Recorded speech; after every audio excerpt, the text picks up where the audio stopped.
Donc, je suis conscient que j'empiète sur la pause, dans le mesure où il reste encore une pause santé. Je vais essayer de faire mes commentaires rapidement.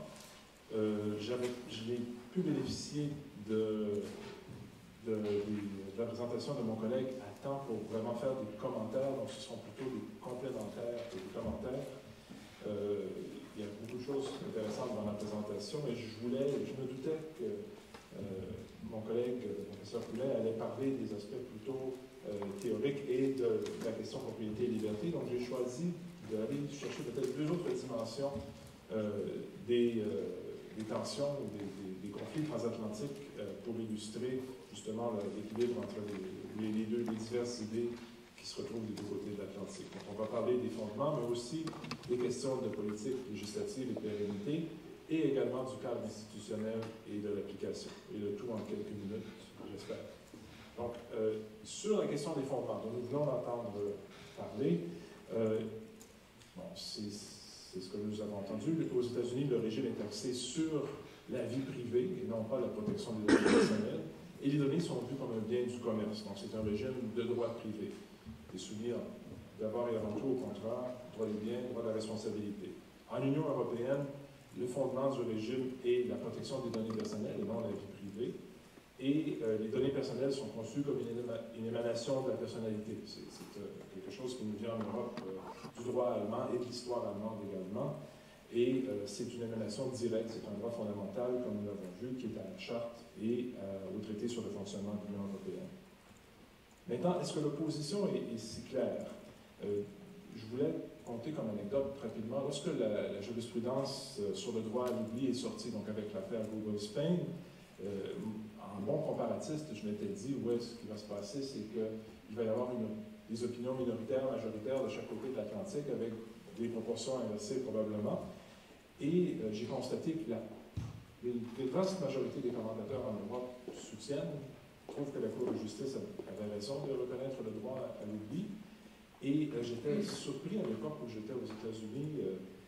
Personne aux États-Unis, même les professeurs qui sont plus à gauche sur ces questions-là, personne ne trouvait que la Cour de justice avait rendu une bonne décision dans Google Spain. Donc, l'opposition est quand même assez nette.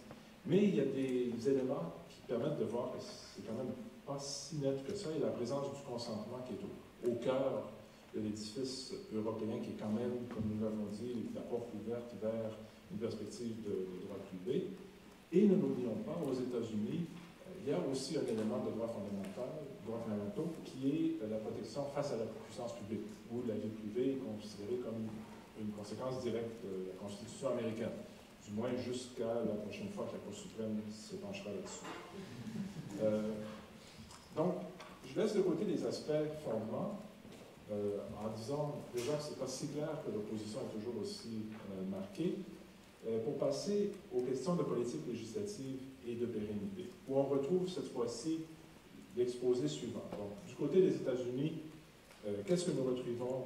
La Constitution qui, comme je le mentionnais, lie la puissance publique, mais non les acteurs privés. Et du côté privé, comme on l'a entendu plus tôt, il y a une série de lois spécifiques avec des acronymes pas toujours évidents, FCRA, le COPPA, le HIPAA, le FERPA, et qui ont toutes des champs spécifiques. Donc, il s'agit des données de crédit, les données dans le secteur de la santé, la protection des enfants, et ainsi de suite. Et c'est ce que les Américains appellent, et j'ai ajouté des petits guillemets, l'approche basée sur le risque. Donc, les commentateurs américains disent, nous, on n'agit que lorsqu'il y a un risque prouvé, et c'est une intervention ponctuelle. Par ailleurs, les Européens, eux, font un règlement général sur la protection des données, et c'est un règlement qui est d'application globale, qui s'applique à l'ensemble du domaine du droit de l'Union européenne, ce qui veut dire presque tout, sauf qu'en fait, on voit que le règlement s'applique en fait à l'ancien premier pilier, donc les activités économiques, et les autres activités sont touchées par d'autres instruments. Mais c'est une application énorme. C'est une approche englobante, donc c'est un droit général qui s'applique à l'ensemble de l'économie sans faire la distinction d'un secteur à l'autre. Et c'est aussi une approche conceptuelle. Donc le règlement est un règlement qui est conceptuel. On définit des concepts généraux, de collecte de données, de traitement des données, celui qui collecte, celui qui traite les données, celui qui gère les données, et ainsi de suite, l'usager ou le clair, le sujet des données. Donc, ce que les Américains disent souvent, c'est que l'approche européenne est trop lourde et, en fait, se trouve à conforter la position des joueurs dominants. Parce que les Américains, plusieurs critiques, disent, en fait, qu'est-ce qui se passe en Europe? C'est les seuls qui vont avoir vraiment les moyens de se conformer pleinement au règlement seront Facebook, Google, tous les acteurs établis qui ont les ressources nécessaires. Donc, il va y avoir un impact négatif sur l'innovation en empêchant les plus petits acteurs ou en leur imposant des coûts énormes pour la conformité avec le règlement. Ce qui, moi, m'inquiète un peu parce que ça présume que la concurrence va passer par une protection inférieure ou une divergence. Mais de toute façon, c'est un argument qu'on peut retourner à l'envers en utilisant ce qu'on appelle l'hypothèse de Porter, d'après Michael Porter, sur la théorie des avantages concurrentiels, qui dit, en fait, souvent, la fixation d'un cadre réglementaire clair avec une balise, un niveau de protection, a un effet positif sur l'innovation, puisque les entreprises savent exactement ce qu'elles doivent viser et elles se mettent à développer des produits qui sont en conformité avec la norme. L'exemple classique, évidemment, étant les normes anti-pollution pour les voitures qui viennent de Californie. Et on retrouve dans le règlement sur la protection des données un peu le germe de l'hypothèse de Porter dans le principe de la protection des données dès la conception. On demande aux entreprises internalisez le règlement, mettez ça déjà dans vos services, dans vos départements de recherche et développement, dès la conception des produits, pensez à la protection des données.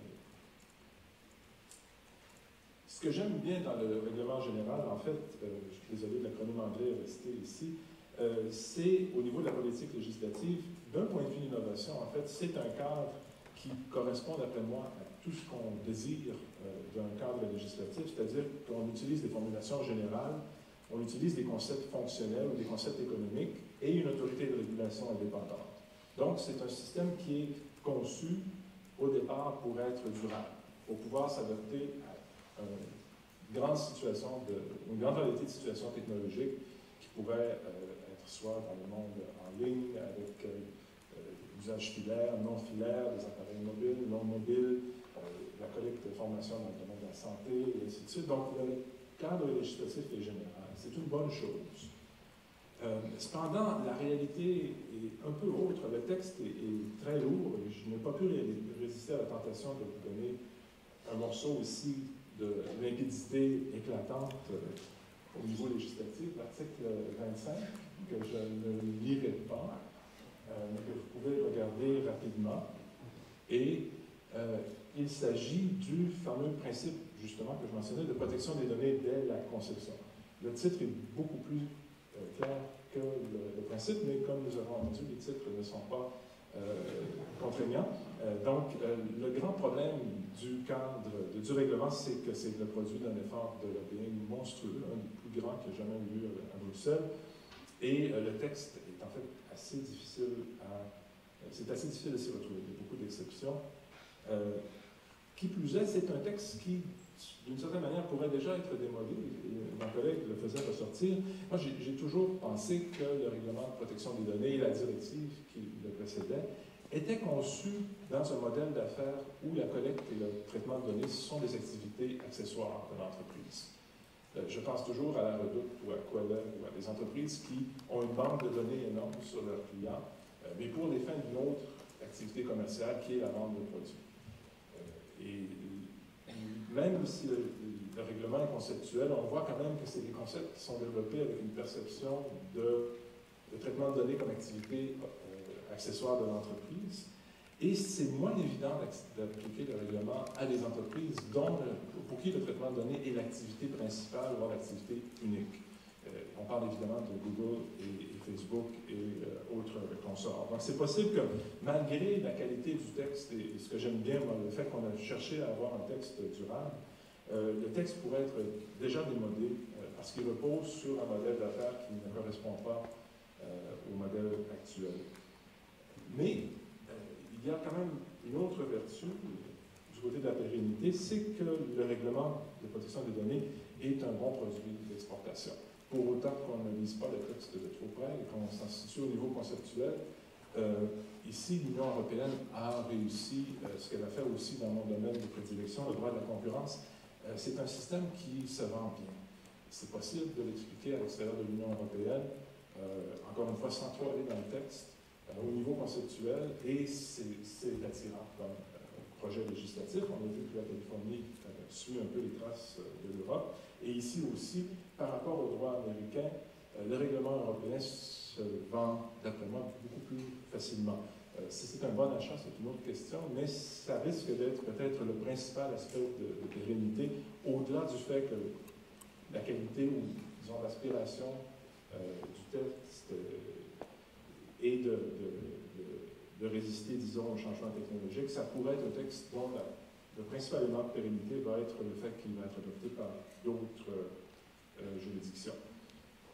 Ce qui m'amène à mon troisième point de comparaison, le cadre institutionnel. Et ici, il y a une différence importante aussi dans la perception, qui est qu'aux États-Unis, le cadre est un cadre de droit privé, qui est appliqué à travers les litiges privés. Et en Union européenne, le cadre du règlement de protection des données est un cadre de droit public. La puissance publique se charge de l'appliquer, il y a des autorités, et on applique ce cadre aux entreprises, qu'elles le désirent ou non. En général, on présume qu'elles ne le désirent pas. Donc, c'est une application qui est assez contraignante. Maintenant, est-ce que la différence perçue tient compte de la réalité? Aux États-Unis, en réalité, en fait, la Federal Trade Commission est aussi très active en matière de vie privée. Donc, il y a une présence publique importante. Et c'est un contentieux qui est basé sur l'article 5 du FTC Act, qui concerne en fait les pratiques déloyales et frauduleuses du commerce. Donc, qu'est-ce que l'autorité américaine fait? En l'absence d'un règlement général, en fait, elle tient toutes les entreprises à leur propre mot, en disant, vous avez une politique de vie privée qui vous semble nécessaire pour attirer la clientèle, on va au moins vous s'assurer que vous la suivez. Donc, c'est un contentieux basé sur, en fait, la fraude et les pratiques déloyales. Et le FTC se charge évidemment aussi de l'administration du Privacy Shield, qui est le système mis en place pour permettre aux entreprises américaines de se conformer aux règlements européens lorsqu'elles font affaire en Europe.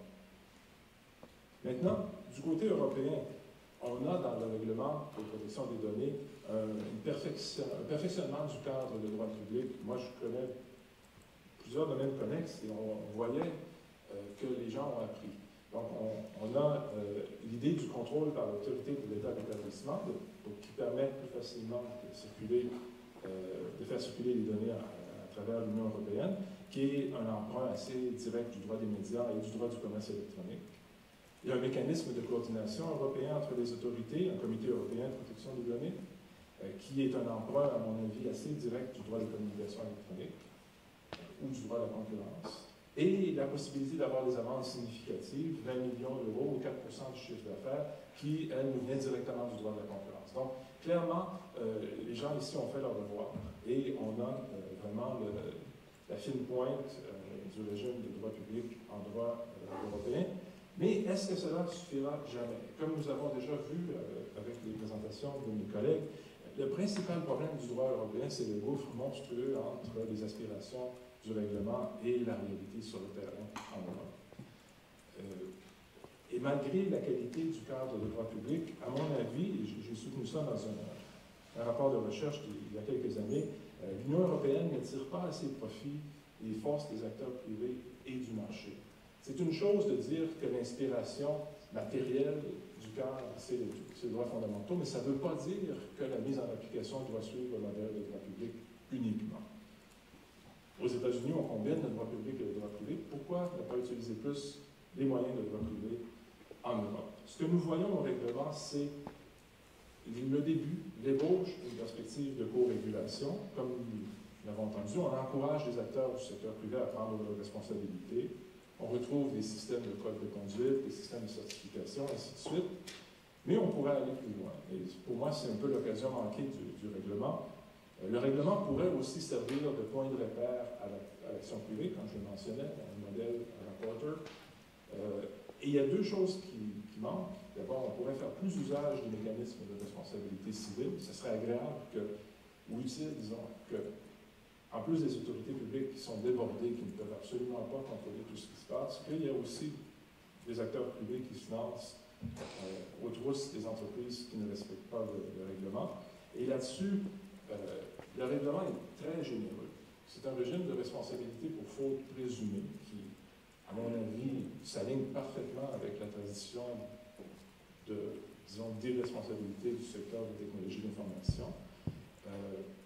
L'Union européenne a déjà introduit un système de responsabilité stricte en matière de responsabilité des produits. Pourquoi pas le faire ici? On est passé à côté. Et en plus, on laisse de côté les forces du marché en matière contractuelle. Pourquoi ne pas essayer de donner un coup de pouce aux entreprises qui aimeraient offrir plus de protection des données personnelles et de la vie privée? À mon humble avis, en fait, on essaie d'utiliser ou de les mettre au service des objectifs du règlement, mais un peu en les forçant à s'auto-punir ou s'auto-surveiller. Mais pourquoi pas avoir une perspective plus positive? Et ici, il y a un problème principal pour moi au niveau de ce marché-là, c'est que c'est un marché de citron. Et j'ose pas prétendre que c'est une manœuvre intentionnelle de la part des grands acteurs, mais on voit clairement que les acteurs privés ne sont pas très performants en matière de politique de vie privée. Et d'après moi, il y a une idée de fond dans tout ça, c'est que si on parvient à faire croire au public que toutes les politiques de vie privée, les entreprises privées, ne valent pas grand-chose, on ne les respecte pas, ça ne veut rien dire, on empêche la création d'une concurrence sur la protection de la vie privée parce qu'on rend tout message non crédible. C'est ce qu'on appelle le marché des citrons en bon québécois.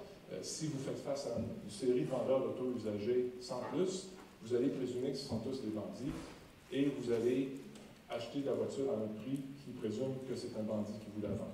Donc, la personne qui est honnête ne peut pas vous demander 10 ou 15 % de plus pour une meilleure voiture. C'est le même problème en matière de vie privée. Ce n'est pas possible pour les acteurs du secteur privé de transmettre de manière crédible à la population, à la clientèle, l'idée qu'on offre un meilleur service. Parce que la perception générale qui, d'après moi, est entretenue par certains acteurs, c'est que les acteurs privés racontent n'importe quoi dans la politique et ne respectent pas la politique.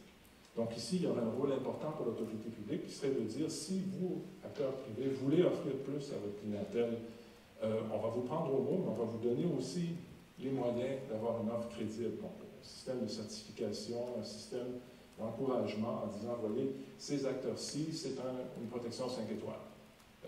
Ceux-ci, on n'en parlera pas. Ceux-ci vous protègent correctement.